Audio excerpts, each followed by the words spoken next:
अखाड़ा में आपका एक बार फिर से स्वागत है। प्रधानमंत्री नरेंद्र मोदी ने अब से थोड़ी देर पहले वीडियो कॉन्फ्रेंसिंग के जरिए पीएम किसान सम्मान निधि की 8वीं किश्त जारी की।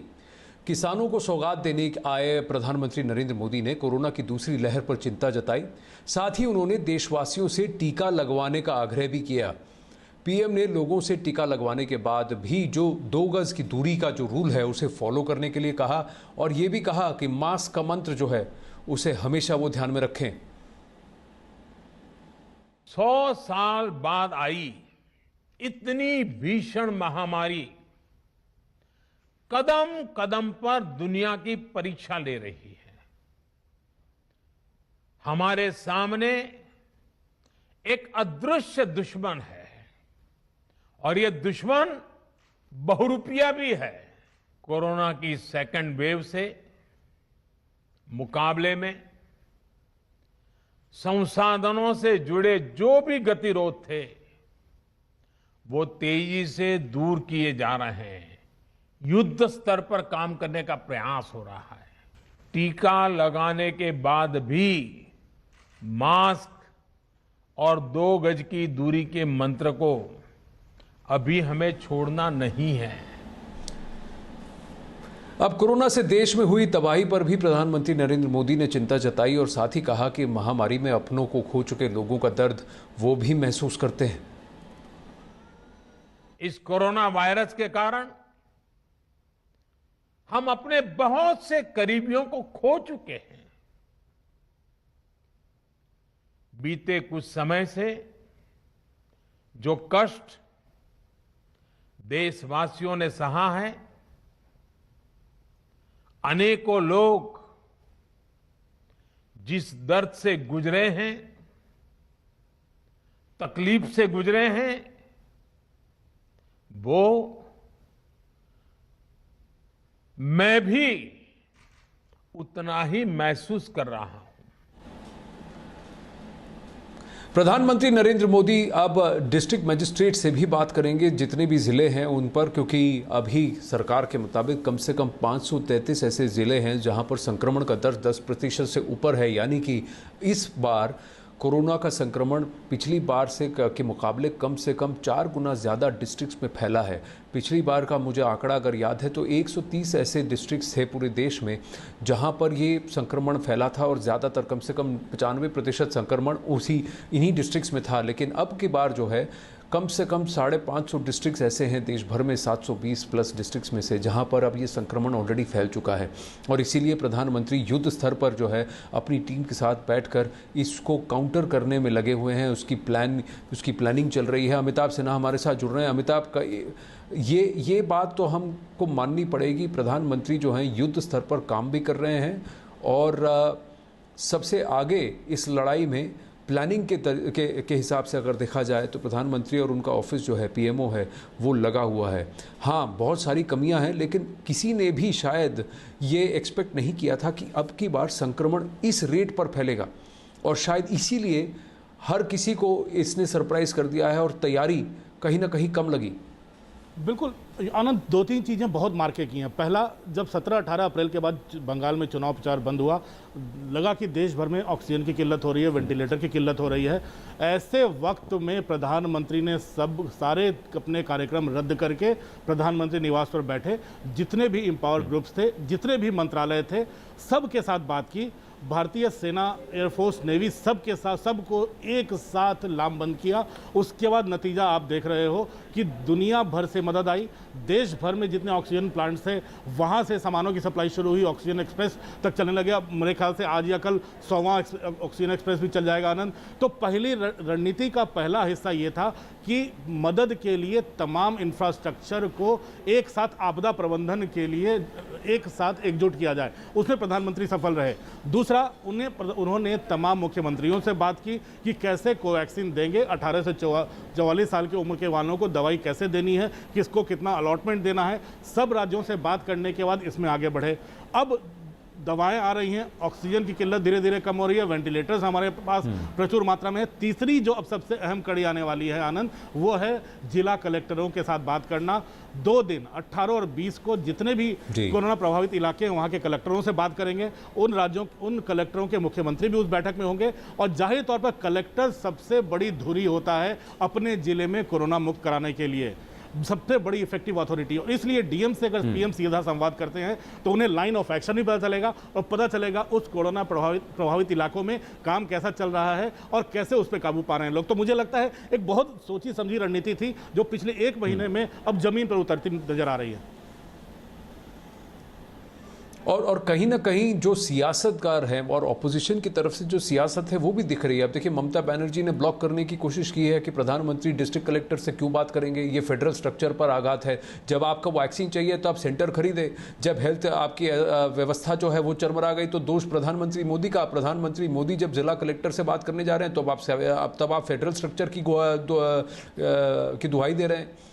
इस तरह की सियासत जो है, क्या ये लोगों से लोग अनदेखी कर रहे हैं या लोग इसको समझ रहे हैं? क्योंकि कहीं ना कहीं अमिताभ, आप भी जानते हैं कि प्रधानमंत्री नरेंद्र मोदी को बहुत कोसा जा रहा है। बहुत एक पूरा एक सेगमेंट है, एक खेमा है जो कि यहाँ पर देश में ही नहीं विदेश में भी टारगेट कर रहा है प्रधानमंत्री को और उनके ऑफिस को। क्या उनको इससे फर्क पड़ता है या फिर उन्होंने सिर्फ ये कहा है कि मेरा फोकस ये है कि मैं भारत में अपने भारतवासी के और गांव में कितनी जानें बचा सकता हूं और किस तरह से अपनी जो ये बहुत ही फ्रेल मेडिकल इंफ्रास्ट्रक्चर है इसको कम से कम इस तरह से तैयार कर सकूं कि जो भी आपदा आएगी, जो भी महामारी के जो संक्रमण के केसेस आएंगे उसको कम से कम हम झेल तो सकें। एक पुरानी बड़ी गांव में कहावत है आनंद की, अपनी बुद्धि और दूसरे का पैसा हमेशा 100 गुना लगता है।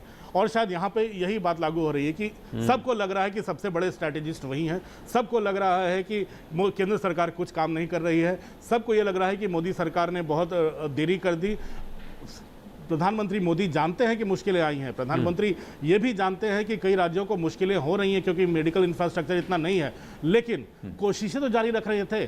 दुनिया का कोई भी आनंद इतना बड़ा अमीर देश, अमेरिका हो चाहे वेस्टर्न यूरोप के बड़े बड़े अमीर देशों, किसी के पास भी अगर 600 बेड का अस्पताल है और 6 लाख मरीज आ जाएं तो कोई भी अमीर देश भी इसकी भरपाई नहीं कर सकता। ये बात लोगों को समझनी होगी, खासकर भारत जैसे देश में जहां की आबादी करोड़ों में है और मेडिकल इंफ्रास्ट्रक्चर 70 सालों के बाद हम किस स्थिति में आनंद या पूरी दुनिया जानती है और हम भी जानते हैं। तो जाहिर तौर पर दोषारोपण करना आनंद आसान है, लेकिन जो काम चल रहा है, भूखों को खाना पहुंचाना, मुफ्त राशन देना, कैसे प्रवासी लोग वापस लौट रहे हैं, अगर उनको बैठे बैठे खाना मिल रहा है इस कोरोना संकट में, और पीएम खुद आकर बोल रहे हैं कि आप सोशल डिस्टेंसिंग करो, उनके जनधन अकाउंट में भी पैसे अगर पीएम डाल रहे हैं किसानों के, तो कहीं ना कहीं शहर की जनता हो, कस्बों की जनता हो, गांव की जनता हो, ध्यान सब पे है। पूरी दुनिया से अगर मदद आ रही है तो इसके लिए भी क्रिटिसिज्म नहीं करना चाहिए कि आप सिर्फ निंदा कर रहे हो कि प्रधानमंत्री ने दवाइयां विदेशों में भेज दी। अरे भाई, अब पूरी अमेरिका हो चाहे फ्रांस चाहे रशिया, सबको दवाइयां विदेशों, एक ऑब्लिगेशन होता है, इंटरनेशनल ऑब्लिगेशन, वहां भी आपको भेजनी पड़ती हैं। तो तमाम, और सत्ता में जो रह चुके हैं इतने सालों तक, अगर वो ये चीज़ नहीं समझ रहे हैं तो फिर निंदा करते रहे, सरकार अपना काम करती रहेगी, जनता बताएगी आने वाले दिनों में। जी जी, अमिताभ, आप मेरे साथ बने रहिए, क्योंकि प्रधानमंत्री ने गांव में जो इस तरह से संक्रमण का दर फैल रहा है उस पर चिंता जताई। उन्होंने कहा कि गांव में मास्क पहनना और सोशल डिस्टेंसिंग रखना बहुत ज़रूरी है, लेकिन ये भरोसा भी दिलाया कि देश कोरोना को हराकर ही दम लेगा। इस कोरोना वायरस के कारण हम अपने बहुत से करीबियों को खो चुके हैं। बीते कुछ समय से जो कष्ट देशवासियों ने सहा है, अनेकों लोग जिस दर्द से गुजरे हैं, तकलीफ से गुजरे हैं, वो मैं भी उतना ही महसूस कर रहा हूं। ये संक्रमण अभी गांव में भी तेजी से पहुंच रहा है। देश की हर सरकार इससे निपटने के लिए हर संभव प्रयास कर रही है। इसमें गांव के लोगों की जागरूकता, हमारी पंचायती राज से जुड़े जो भी व्यवस्थाएं हैं उनका सहयोग उनकी भागीदारी उतनी ही आवश्यक है। भारत हिम्मत हारने वाला देश नहीं है। न भारत हिम्मत हारेगा और न कोई भारतवासी हिम्मत हारेंगे। हम लड़ेंगे और जीतेंगे। गांव में रहने वाली सभी भाई बहनों को कोरोना से फिर सतर्क करना चाहता हूं। ये संक्रमण अभी गांव में भी तेजी से पहुंच रहा है। देश की हर सरकार इससे निपटने के लिए हर संभव प्रयास कर रही है। इसमें गांव के लोगों की जागरूकता, हमारी पंचायती राज से जुड़े जो भी व्यवस्थाएं हैं, उनका सहयोग, उनकी भागीदारी उतनी ही आवश्यक है। आपने देश को कभी निराश नहीं किया है। इस बार भी आपसे यही उम्मीद है। अमिताभ, एक सबसे बड़ी चिंता की बात यह है कि पिछली बार जब ये संक्रमण फैला था उस वक्त गांव में इसका असर कम दिखा था। भले ही बहुत सारे प्रवासी मजदूर थे जो सड़कों पर थे और उनकी तकलीफें थी, लेकिन संक्रमण का दर जो था वो रूरल एरियाज में उतना नहीं था। अब की बार जो है ये संक्रमण का जो है अब रूरल एरियाज में गांव में फैलता हुआ लग रहा है। क्या गांव में अभी भी सीरियसनेस है? क्योंकि कई जगह ये लगा था कि पिछली बार आपने 6 महीने बंद कर दिया, लॉकडाउन कर दिया, देश बंद कर दिया, लेकिन कहाँ आया संक्रमण, कहाँ आया कोरोना? जब गांव में रूरल एरियाज में आप जाते हैं तो वहाँ लोगों को इसकी परवाह नहीं है, चिंता नहीं है। तो इसकी तैयारी कैसे की जा रही? आनंद, इसके बारे में मैं 2-3 चीज़ें कहना चाहूँगा। रूरल स्प्रेड, जिसे ग्रामीण स्तर पे संक्रमण की बात है, इसको लेकर सरकार पिछले 1 महीने से चिंतित है। मुझे याद है 13 अप्रैल को 2 मई को, मुझे जहाँ तक याद आ रहा है, पंचायत चुनाव के यूपी में नतीजे आ रहे थे। 3 तारीख को पीएम की कंस्टिट्यूंसी वाराणसी में AK शर्मा, जो वहाँ विधान परिषद है, वहाँ के डिविजनल कमिश्नर ने, सबने एक बड़ी बैठक वहाँ बुलाई थी। जितने पंचायत प्रतिनिधि चुन कर आए थे उनकी, और जो भी जन प्रतिनिधि थे वहाँ पर और अधिकारी थे ब्लॉक स्तर पर, उनको बुलाया गया था। और अब हर ब्लॉक में एक कंट्रोल रूम बनाया गया। 70,000 से ज़्यादा मेडिकल किट्स बांटे गए गाँव में। और उसके बाद ये सुनिश्चित करने की कोशिश की गई कि अगर कोरोना हिट करता है उन तमाम गांवों में तो कैसे लोग बचाव करें, इसके बारे में अवेयरनेस, जागरूकता अभियान चलाया गया। दूसरी बात, नागरिक, ये जो पंचायती राज मंत्रालय है केंद्र का, इसने 1 महीने पहले, मुझे तारीख अभी मैं बता नहीं सकता, लेकिन मुझे लगता है पिछले 15-20 दिनों से लगातार राज्य सरकारों को एडवाइजरी जारी कर रहा है कि गाँव के स्तर पर ऐसे ऐसे काम करें, आप ऐसे ऐसे कदम उठाएं। और राज्य सरकारें भी जवाब दे रही हैं कि वो कैसे कदम उठा रही हैं गांव में जागरूकता फैलाने के लिए। पंचायतों को मजबूत किया जा रहा है कि जागरूकता फैलाएं, कैसे घर घर पे नजर रखें। तो इसमें कई जगहों से बड़े अनूठे प्रयोग सामने आए। आनंद, धीरे धीरे वो जनता को पता चलेंगे, लेकिन इतना तो साफ है कि ये चिंता गांव तक फैलने की, कस्बों तक फैलने की, ये चिंता सरकार को है और सरकार पहले से कदम उठा रही है। अब एक चीज तो साफ है कि केंद्र, गांव और राज्य स्तर पर जब तक समन्वय नहीं होगा तब तक ये चीजें दूर नहीं होगी। लेकिन जिला पंचायतों को काफी मजबूती दी जा रही है अभी ब्लॉक स्तर से भी।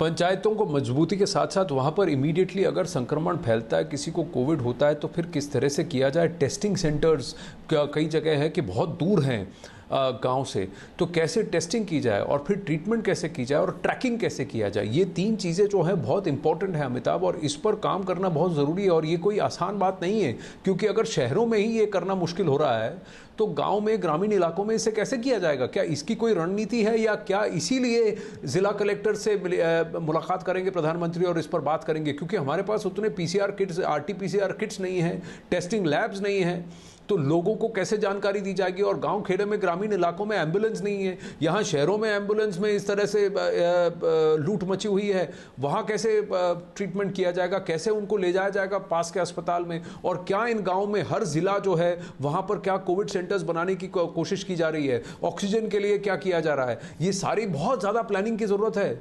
अगर आप कह रहे हैं कि 550 डिस्ट्रिक्ट्स में कम से कम ये संक्रमण देश भर में फैल चुका है, तो बहुत बड़ा स्ट्रेस है हमारी रिसोर्सेज पर अमिताभ। आनंद 550 जिलों की बात तो नहीं, लेकिन जो बुरी तरह से जो जिसको कंटेनमेंट जोन बनाने की बात होती है, उसमें मुझे लगता है पहले दौर में जब 85 जिला कलेक्टरों से बात करेंगे और दूसरे दौर में 100 के करीब, तो करीब 200 जिलों के जिला कलेक्टरों से प्रधानमंत्री बात करने वाले हैं, जो सबसे ज़्यादा संक्रमित लग रहे हैं। और मैंने आपको बताया कि जैसे पंचायती राज संस्थाएं वो कैसे कर रही हैं। केरल में सरकार ने हर पंचायत को एम्बुलेंस देने की व्यवस्था की है।